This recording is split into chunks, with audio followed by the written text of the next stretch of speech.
जय भीम, नमस्कार, आदाब, सत श्री अकाल। मैं वीरेंद्र सिंह और आप देख रहे हैं एसएम न्यूज।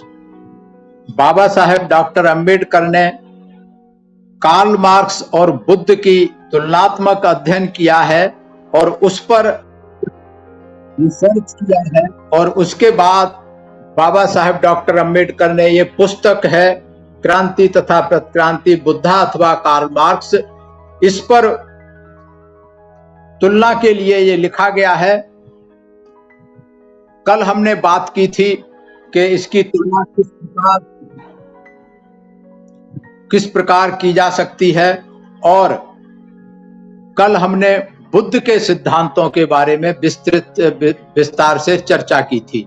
आज हम कार्ल मार्क्स के मौलिक सिद्धांतों की चर्चा करेंगे, क्योंकि जब हम दोनों के सिद्धांत समझ पाएंगे तभी हम उसमें से अंतर कर सकते हैं, तुलना कर सकते हैं।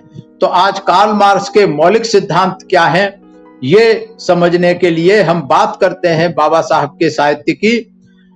कि कार्ल मार्क्स का द्वारा मौलिक रूप से जो मूल सिद्धांत का विवेचन करें, इसमें संदेह नहीं कि मार्क्स आधुनिक समाजवाद या साम्यवाद का जनक है, परंतु उसकी रुचि केवल समाजवाद के सिद्धांत को प्रतिपादित व प्रस्तुत करने मात्र में ही नहीं थी। यह कार्य तो उससे बहुत पहले ही अन्य लोगों द्वारा कर दिया गया था। मार्क्स की अधिक रुचि इस बात को सिद्ध करने में थी कि उसका समाजवाद वैज्ञानिक है।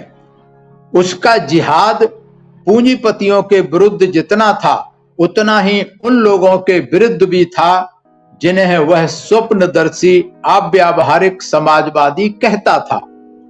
उन दोनों को ही वो पसंद नहीं करता था।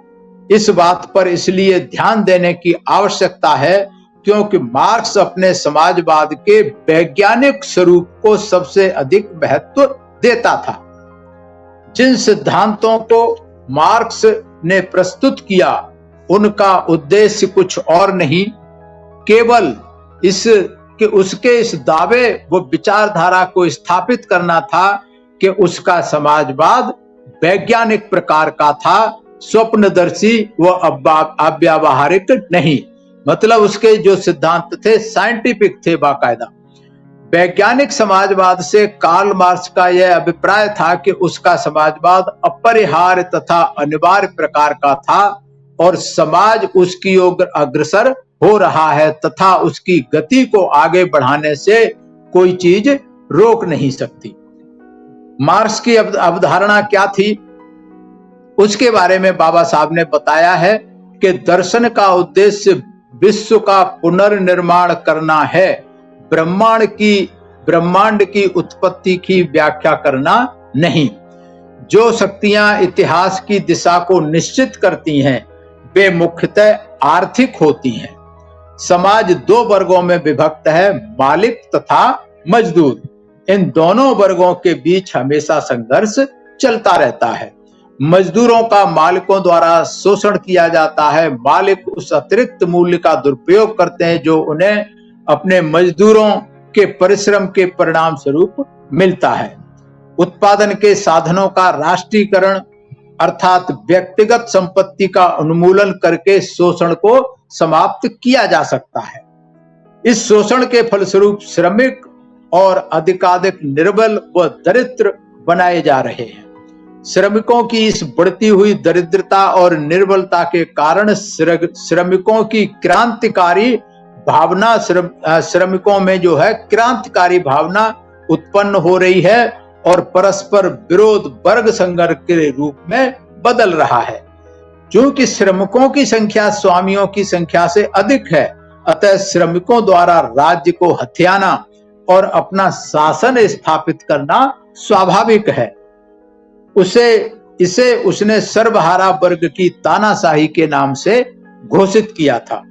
इन तत्वों का प्रतिरोध नहीं किया जा सकता, इसलिए समाजवाद अपरिहार्य है। आगे बाबा साहब कहते हैं, मुझे आशा है मैंने उन विचारों का सही उल्लेख किया है जो मार्क्सवादी समाज के मूल आधार हैं। तो ये जो बाबा साहब ने दिया है, इसमें कई सारी बातें हैं जो बुद्ध धर्म के सिद्धांत से मेल खाती हैं और जो बहुजनवाद की थ्योरी से मेल खाती हैं। जैसे उन्होंने कहा कि श्रमिकों की संख्या स्वामियों की संख्या से अधिक है, अतः श्रमिकों द्वारा राज्य को हथियाना और अपना शासन स्थापित करना स्वाभाविक है।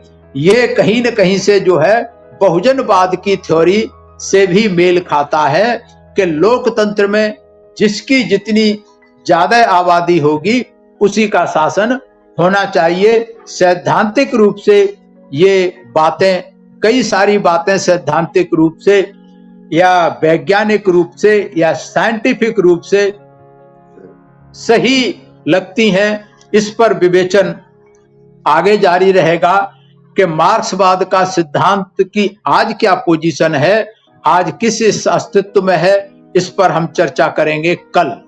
उसके बाद तुलनात्मक चर्चा की जाएगी।